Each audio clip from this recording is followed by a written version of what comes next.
Здравствуйте, на телеканале «Новый век» программа «Вызов 112». В студии Рамиль Галиулян. И сегодня мы расскажем о стрельбе из автомата в Зеленодольске. Кто и зачем взял в руки оружие. Покажем пожар, вспыхнувший сегодня в челнинской многоэтажке. И как женщина, спасаясь от огня во время другого пожара в Автограде, выпрыгнула из окна. А также 3 автомобиля получили значительные повреждения в результате 2 лобовых столкновений рядом с поселком Усады. Эй! Может, вот так же произошло, если... И почему водитель Хёнды на улице Профсоюзной не заметил стоящий спереди автомобиль? Ехал, просто заметил в машине, что он резко тормозит. Я показал. Показал? Такая глупая ситуация, конечно. Все это прямо сейчас. Автоматные очереди раздались в Зеленодольске. Видео стрельбы из окна одного из домов очевидцы выложили в социальных сетях. Туда же выкладывали свои видеозаписи и стреляющие. Из ролика было понятно, стрелков 3, среди них 1 девушка. И все, вероятно, нетрезвые. В квартире, как позже установили полицейские, их было 3. 2 молодых человека и девушка стреляли по очереди. Лика, давай, Давай. Им было весело, прохожим и жителям соседних домов не очень. Он опять достал.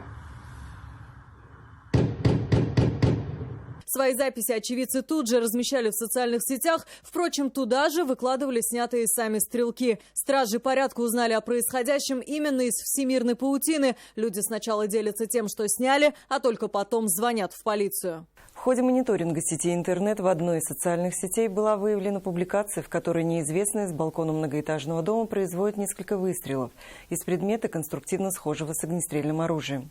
В ходе проведения оперативно-розыскных мероприятий сотрудники отдела МВД России по Зеленодольскому району установили квартиру, расположенную в одном из домов по улице Ленина города Зеленодольска, из которой производилась стрельба.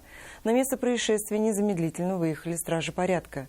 2 правонарушителей были задержаны и доставлены в отдел полиции. Ведутся поиски 3-го. 3-й молодой человек тем временем продолжал выкладывать видео в интернет и уверял, позвонил маме, которая и уладит его проблемы.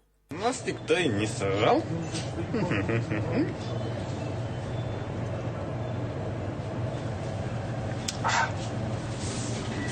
Все пойманы. Преступники обезврежены. Я уже маме позвонил. Ну там же и писали, что я маме позвонил. Автомат, из которого стреляли развлекающиеся молодые люди, по предварительным данным, является охлащенным. То есть стрелять из него боевыми патронами невозможно. Сейчас по данному факту стражи порядка проводят проверку и выясняют все обстоятельства произошедшего. Алия Хайрудинова, «Вызов 112». С 3-го этажа пришлось прыгать 25-летней челнинке в надежде спастись. Пожар вспыхнул вечером в 3-комнатной квартире. Огонь распространялся быстро. Спасаясь от жара и дыма, девушка выскочила на балкон. Но и туда стали проникать языки пламени. И она прыгнула вниз, упав на козырек подъезда. Ее спустили прибывшие пожарные и передали медикам. Пострадавшую госпитализировали. Самостоятельно на улицу вышли 10 жителей подъезда. Общая площадь возгорания составила 25 квадратных метров. Причина пожара устанавливается. Сегодня на пожаре в Челнах спасли 5 человек, среди них 2 детей. Их выводили на улицу при помощи кислородных масок. Самостоятельно эвакуироваться они не могли, были отрезаны густым дымом. Огонь вспыхнул в 13:30 на 5-м этаже дома на проспекте Гидростроителей. С возгоранием пожарные справились за полчаса. Причину возникновения пожара сейчас устанавливают дознаватели. А в Нижнекамском районе 2 человека остались живых благодаря пожарному извещателю. В селе Шакшино ранним утром загорелся частный дом. Пожарные дознаватели выяснили, на чердаке замкнула проводка. Очаг возгорания был именно там. Оттуда огонь стал распространяться по дому. Пожарный извещатель сработал, обнаружив начало задымления. Звук прибора разбудил спящую супружескую пару. Они вовремя смогли покинуть полыхающее строение.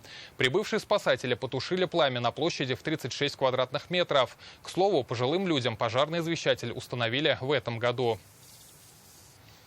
3 автомобиля не разъехались на дороге рядом с селом Усады. Столкновения было 2, и оба лобовые. Сначала дорогу не поделили Рено и Лада Гранта. Потом Рено влетело в Лексус.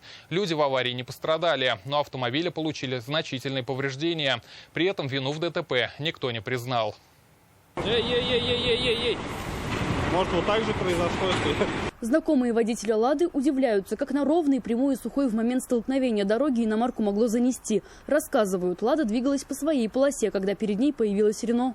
Она ехала по своей полосе, а «Рено» выехала как бы на встречную. Добавляют, иномарку, вероятно, либо занесло, либо водитель совершал какой-то маневр. Первый удар пришелся в бок «Рено». Как будто занесло, прям удар пришелся на именно... на боковую. На левую сторону как-то. «Лада», говорят, так и осталась стоять на своей полосе. А «Рено» закрутила на дороге и выбросила обратно на свою полосу, где в это время ехал «Лексус». Столкновение с внедорожником было лобовым. «Рено» закрутила и ехал «Лексус» по этой, видимо, по этой стороне дороги. И как раз «Рено» остановилась, и «Лексус» не успел остановиться, и тоже протаранил. Люди в аварии не пострадали, но медицинская помощь потребовалась ребенку, пассажиру «Рено». У малыша была высокая температура. Скоро мимо проезжала, вот на «Рено» там девочка была, температура сидела, под 40 температура была. Наибольшие повреждения в аварии получила «Рено». Автомобиль разбит практически со всех сторон. «Лада» также не на ходу, но ее еще можно восстановить. Столкновение с «Лексусом» было не таким сильным, как с отечественной легковушкой. Но ремонт внедорожника выльется в круглую сумму. Ситуация осложнилась тем, что свою вину в произошедшем никто из водителей не признал. Говорит, меня типа слепили? Ослепили. Непонятно, как галогеновые фары ослепить можно. Решать, по чьей вине произошла авария, теперь будут автоинспекторы на детальном разборе происшествия. Лиана Бахтиева, Анвар Шарифуллин, вызов 112. Девушка-пассажирка москвича пострадала в результате столкновения с Hyundai Solaris на улице Профсоюзная в Казани. Она сидела на заднем сидении отечественного автомобиля, и именно в ее сторону врезалась легковушка. Обычно здесь паркуются справа и выезжают в поток. Слева бывает машины стоят, чтобы так прям задницу ровно, это как странно.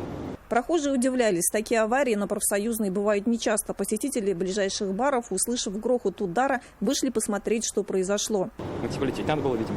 Водитель Hyundai утверждал, скорость не превышал, просто не сразу среагировал на резкое изменение дорожной обстановки. Ехал, просто заметил в машине, что он резко тормозит. Я показал. Показал? Такая глупая ситуация, конечно. Он ехал один и не пострадал. Повреждения получил только автомобиль. Но считает, ремонт будет не очень дорогим. Подушки безопасности не раскрылись. И внутренних повреждений быть не должно. Больше досталось москвичу. Несмотря на его внешнюю целостность, есть множество скрытых деформаций. Водитель в шоке. Второй случай за год. Рассказывает, впереди резко стала останавливаться машина. То же самое сделал и водитель москвича. Следом удар. Не успел остановиться и въехал. Автомобили впереди москвича также столкнулись. Их водители тут же поехали в центр оформления ДТП. А мне сказали, что 4 сразу, типа гармошкой проводить. Повреждения этих машин были куда более значительными. И в «Москвиче» пострадала пассажирка. Ударилась головой, несмотря на то, что была пристегнута ремнями безопасности. Только девушка, у нее немножко. Скоро везде, правда. Вроде нормально тоже. Водитель Hyundai свою вину в аварии отрицает, но ее степень и какую ответственность понесет мужчина, будут определять на разборе в автоинспекции и с учетом травм, полученных пострадавшей. Алсух Медянова, Анвар Шарифуллин, вызов 112. И это все, о чем мы успели вам рассказать. Обо всех происшествиях вы можете сообщать нам по телефону 570 50 50 или на мобильный 8 98 69 112 112. Также мы доступны и в социальных сетях. Присылайте видео, снятые вами. В студии был Рамиль Галиуллин. До встречи. И не бросайте вызов судьбе. Вдруг она его примет.